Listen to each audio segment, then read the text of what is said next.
Hola jóvenes, buenas tardes. Un placer saludarles nuevamente en esta ocasión en nuestra última intervención en la asignatura de Introducción al Estudio del Derecho. Antes de dar por finalizada esta materia, quería hacerles unas breves explicaciones sobre el tema, el último módulo que les pude subir a la plataforma, que es el módulo de los conceptos jurídicos fundamentales del derecho y que ustedes, como estudiantes de primer ingreso, deben conocer para seguir en su licenciatura. Vamos a pararnos un poquito, no en todos, para no demorarnos mucho y no hacer muy extensa esta intervención, pero sí en los que yo considero que son más importantes. Vamos a pararnos un poquito en el 3.4, supuesto hecho y consecuencias de derecho, que lo vamos a encontrar en la página 18 del módulo que les proporcioné. Tenemos que tener claro cuáles son las diferencias entre supuesto, hecho y consecuencia. Un supuesto jurídico no es más que algo que puede llegar a suceder. Lo encontramos en la norma específicamente. Por ejemplo, en una norma penal donde están tipificados los delitos del Código Penal, encontramos, por ejemplo, un supuesto jurídico. El que le cause la muerte a otra persona tendrá una pena de prisión de 12 a 20 años. Aquí encontramos el supuesto jurídico y encontramos también la consecuencia del derecho. ¿Cuál es el hecho? El hecho no es más que lo que sucede. Una situación, un acto o una omisión que hace una persona, que comete una persona y que le va a traer como consecuencia una sanción o cualquier tipo de consecuencia jurídica. Porque no solamente hay consecuencias de derecho en materia penal, hay consecuencias de derecho también en materia civil. Encontramos en el Código Civil también algunos supuestos. Por ejemplo, podemos hablar de un supuesto en materia civil, aquella persona que durante más de 15 años o durante 15 años o más en un bien inmueble, una casa, una finca, un terreno, viva o trabaje ese terreno o esa finca o esa casa con ánimo de dueño, de forma ininterrumpida y de forma pacífica. Eso es un supuesto jurídico. Esa persona que durante 15 años está en ese lugar de forma pacífica, ininterrumpida y con ánimo de dueño. ¿Cuál es la consecuencia de derecho? Que esa persona entonces, si el hecho es que pasó los 15 años en ese lugar, va a tener como consecuencia de que se va a hacer propietario legal de ese lugar. Hablamos de aquellas personas que no son propietarios o que no poseen un título sobre una propiedad. Y es cuando hablamos entonces de prescripción adquisitiva de dominio. Esos son supuestos de hecho. Esa es la diferencia entre supuesto, hecho y consecuencia de derecho. Ahí pues en la figura 3.4 que está en la misma página 18 pudimos observar un ejemplo de lo que es el supuesto, el hecho y la consecuencia de derecho, y está claramente. ¿Cuál es el hecho? El hecho es que una señora denominada o llamada Clara Calva de la Colina mató a otra persona con un disparo, con un arma de fuego. Cualquiera que sea el medio, el hecho fue que la señora le privó la vida a otra persona. ¿Cuál es el supuesto jurídico? El supuesto jurídico no es más que lo que dice la norma. ¿Qué dice la norma? El Código Penal en el artículo 31 dice que quien cause la muerte a otro será sancionado con prisión de 10 a 20 años. Entonces, ¿cuál es la consecuencia de derecho? La consecuencia de derecho es la pena de prisión de 10 a 20 años. Esa es la consecuencia de derecho. Pienso que es un tema que ustedes deben tener bastante claro y que es importante, además de que es bastante sencillo de comprender, pero me hubiera gustado poder darles la clase personalmente. Sin embargo, pues por las razones que ya todos conocemos no se puede, por lo cual si ustedes tienen alguna interrogante acerca de estos temas que hemos estado viendo a lo largo del desarrollo de las clases virtuales, voy a dejar abierto un foro en la plataforma Moodle para que ustedes puedan hacer las preguntas que ustedes tengan a bien. El otro tema que me interesa mucho que ustedes queden muy claro con este tema es el tema de las personas, el 3.5, y lo vamos a encontrar a partir de la página 29 del módulo desarrollado. Hay una diferencia, existen en el ámbito jurídico dos tipos de personas: las personas naturales y las personas jurídicas.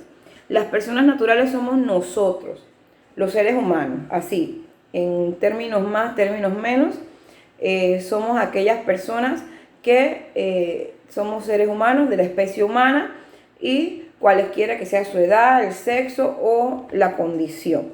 Así lo define también el artículo 38 del Código Civil. Las personas se dividen en personas naturales y personas jurídicas, y las personas naturales son todos los individuos de la especie humana.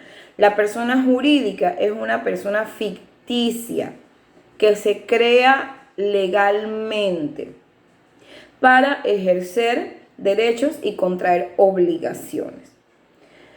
En cuanto a las personas naturales, vamos a hablar un poquito, vamos a desligarnos un poquito de lo que está en el módulo, y vamos a hablar un poquito de lo que está en el Código Civil para que podamos comprender un poco lo que somos las personas naturales y lo que son las personas jurídicas. Las personas naturales se dividen en nacionales y extranjeras. Sabemos quiénes somos nacionales: los que pertenecemos o los que tenemos una nacionalidad afín a un país determinado. Extranjeros somos los que no pertenecemos a ese país. Eso nos queda claro. Por otro lado, también es importante que todas las personas, ya sean naturales o jurídicas, tienen un inicio y tienen un fin. ¿Y por qué es importante saber el inicio y el fin de las personas jurídicas? Porque con el inicio de la persona natural o jurídica nacen también derechos y obligaciones. Entonces, ¿qué sucede? En el capítulo 2 del libro primero de las personas, que habla de lo que son, del principio de la existencia de las personas naturales. Recuerden que las personas naturales somos nosotros, los seres humanos. En este capítulo habla de que la persona natural, la existencia de la persona natural inicia ¿con qué? Sencillo, con el nacimiento de la persona. En el momento que la persona nace, allí inicia la existencia de la persona natural. Allí comienzan sus derechos y en cierto tiempo van a comenzar también sus obligaciones. No podemos exigirle obligaciones a un bebé, pero sí comienzan sus derechos como persona. Entonces, también se habla de que la ley protege. De igual forma, aunque no exista de manera legal, la ley protege lo que es la vida desde antes de nacer. Entonces hablamos de una protección prenatal. Para eso tenemos las leyes de familia, que no las vamos a tocar porque no nos corresponden en este momento. Ustedes verán posteriormente a lo largo de su carrera lo que es la protección prenatal de las personas. Tenemos el fin de la existencia de las personas naturales. ¿Cuándo deja de existir una persona natural de manera legal? Pues esto es sumamente sencillo: cuando mueren. Cuando la persona muere, se extinguen todos sus derechos y obligaciones, por supuesto. Entonces, ¿qué es lo que sucede? ¿Qué pasa con aquellas personas que no se sabe si murieron o no murieron? No hay un cuerpo, no hay una declaración de muerte de un médico, no se puede inscribir la muerte en el registro civil. ¿Qué pasa con las obligaciones? Aquí entra entonces la ley a regular y a normar, y existe lo que se llama la ausencia y la presunción de muerte.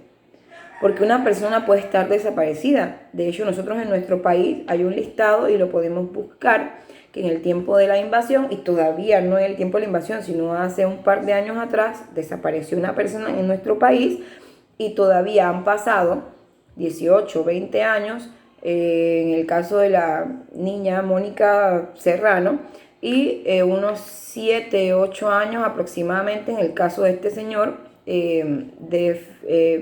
Vernon Ramos, para los que han escuchado las noticias y el tema también, y esas personas nunca han aparecido, ni vivas ni muertas. Entonces, esas personas en su momento, no hablemos de la niña, porque no era niña, pero hablemos del caballero, tenían derechos y obligaciones. ¿Qué pasa con estas obligaciones? ¿Qué pasa con estos derechos? No podemos dejarlo así al libre albedrío porque la persona no aparece. La ley tiene que normarlo. Y entonces para eso establece en el artículo 4 de la ausencia y presunción de muerte que cuando una persona hubiera desaparecido de su domicilio sin saberse su paradero y sin dejar apoderado que administre sus bienes, entonces un tribunal, óigase bien, todo se tiene que hacer de vía legal. No es que la persona desapareció y después de 5 años, como la ley dice, que después de 5 años se tiene que presumir su muerte. Bueno, ya de forma automática se presume su muerte y ya. No, todo se tiene que hacer mediante un proceso legal, ante los tribunales, ante los juzgados. Cuando han pasado 2 años de que no se tiene noticia de la persona, dice el artículo 50 del Código Civil, entonces se hace una declaración de ausencia. ¿Y quiénes pueden hacer una declaración solicitar una declaración de ausencia? El esposo, la esposa, llámese cónyuge, los herederos instituidos en testamento, los parientes que en caso de que la persona muera sin dejar testamento puedan heredar, porque ustedes que están comenzando deben saber que no todos los familiares se constituyen o se pueden llegar a constituir en herederos. Hay una línea de sucesión establecida también en el Código Civil y que ustedes la van a ver también a lo largo de su carrera. Y también los que tienen derecho o los que tuvieran derecho sobre los bienes del ausente. Esas personas pueden solicitar la declaratoria de ausencia. Y esa declaratoria de ausencia no va a tener validez sino hasta pasados 6 meses de que se publique en Gaceta Oficial. Todos sabemos ya, porque ya lo hemos visto, tanto en esta asignatura como ustedes anteriormente, que la Gaceta Oficial pues, es el periódico oficial del Estado.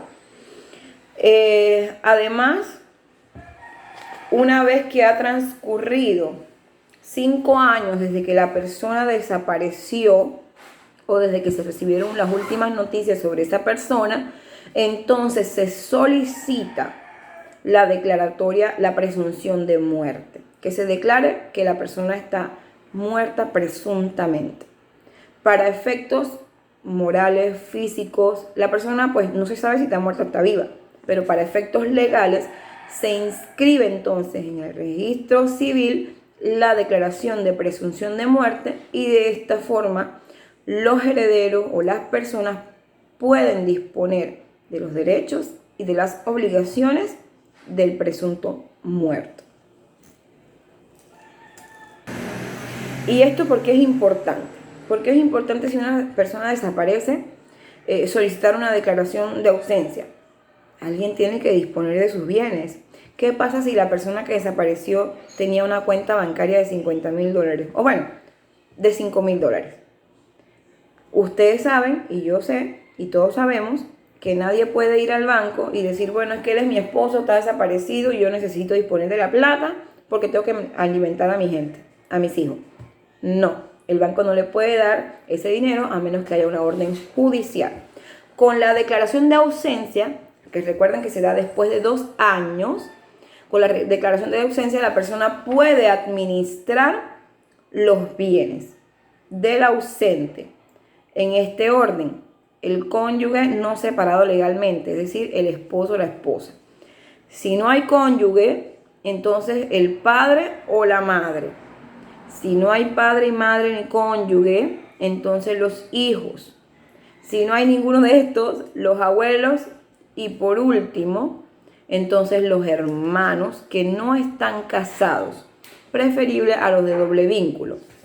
Entonces, ¿y por qué es importante la presunción de muerte? Porque no podemos pasarnos toda la vida administrarnos los bienes de una persona que nunca aparece. También se deben disponer de ellos. ¿Qué pasa si esa persona dejó una finca, una casa y las personas pues ya quieren venderla, traspasarla? No se puede porque la persona no aparece y está legalmente viva. Entonces hay que solicitar una declaración de presunción de muerte. Se inscribe la declaración de presunción de muerte en el registro civil y posteriormente a eso entonces se inicia un proceso de sucesión para que sus herederos puedan disponer de los bienes. Esta es la importancia de lo que es la declaración de ausencia y la declaración de presunción de muerte. Me interesaba mucho, chicos, que ustedes conocieran acerca de este tema, porque ustedes a lo largo de su carrera van a ver 7 derechos civiles, comenzando el próximo cuatrimestre con Derecho Civil 1, que es la introducción, y van a ver todo esto y es bueno que ya ustedes vayan llevando claro lo que es las personas naturales y qué sucede con el fin y el inicio y el fin de la existencia de una persona natural. En cuanto a las personas jurídicas, vamos a tocarlo de forma muy somera para no extendernos mucho, pero bueno, ya dijimos que las personas jurídicas son aquellas entidades ficticias creadas legalmente para ejercer derechos y contraer obligaciones. Las personas jurídicas pueden ser entidades creadas por la Constitución o la ley, iglesias, congregaciones, comunidades, asociaciones religiosas, corporaciones y fundaciones de interés públicos creadas o reconocidas por ley especial, asociaciones de interés público reconocidas por Poder Ejecutivo, asociaciones de interés privado sin fines lucrativos que sean reconocidas por el Poder Ejecutivo y asociaciones civiles y comerciales a las que la ley le conceda personalidad propia. Cuando hablamos de personalidad propia es como si fuera una persona, como usted y como yo, pero que es simplemente creada por la ley. Por ejemplo, las sociedades anónimas, las empresas, las compañías, las organizaciones. ¿Por qué hablamos que tienen personalidad propia? Porque ellas se obligan como persona jurídica. Si yo soy la dueña o yo soy la presidente de una sociedad o de una asociación, yo no me obligo como Solángel Ávila, portadora de la cédula de identidad personal tal, sino que yo me obligo como representante legal de la empresa Savilac S.A., inscrita en el registro público, sección mercantil, en el tomo tal, ficha tal, ahora creo que se llama únicamente microficha, no recuerdo bien en este momento. Entonces, esa es la importancia de la diferencial pues entre las personas jurídicas y las personas naturales. Las personas jurídicas se obligan como personas jurídicas. Como personas jurídicas. Las personas naturales, obviamente, como personas naturales. ¿Cuándo inicia la persona jurídica? Cuando se inscribe, cuando nace, se tiene que constituir a través de una escritura pública y se inscribe entonces en el registro de mercantil de las personas, del registro público o en el registro de las personas, dado el caso. Si es una persona que no es de tipo mercantil o comercial. Esto es importante, ¿por qué? Porque con el nacimiento de las personas jurídicas también nacen obligaciones y para algunas nacen derechos. Cuando nacen derechos, por ejemplo, hay asociaciones, hay sociedades, hay personas jurídicas que son protegidas por la ley.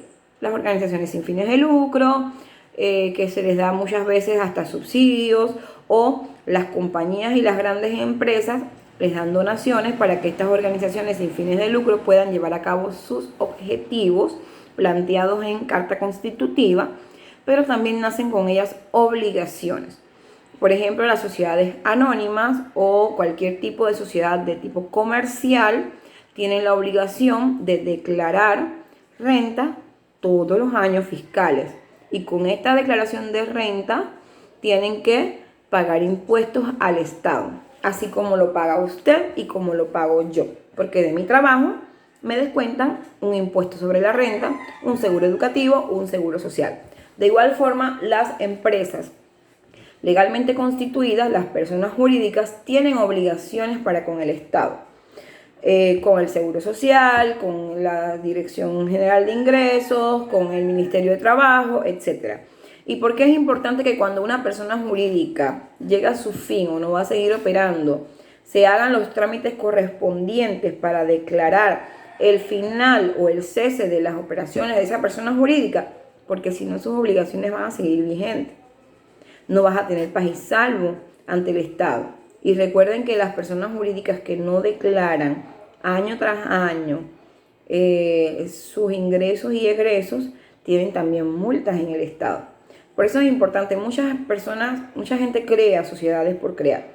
Y llega un momento en que necesitan un paz y salvo del Estado y resulta que no pueden obtenerlo porque tienen 10 años, que la empresa ya pues no está funcionando, pero que nunca finalizó las operaciones o nunca declaró el cierre de la misma y queda abierta legalmente, y entonces esa empresa ha seguido contrayendo obligaciones, porque precisamente las personas naturales o jurídicas estamos aquí de forma legal para tener derechos o ejercer derechos, pero también cumplir con obligaciones.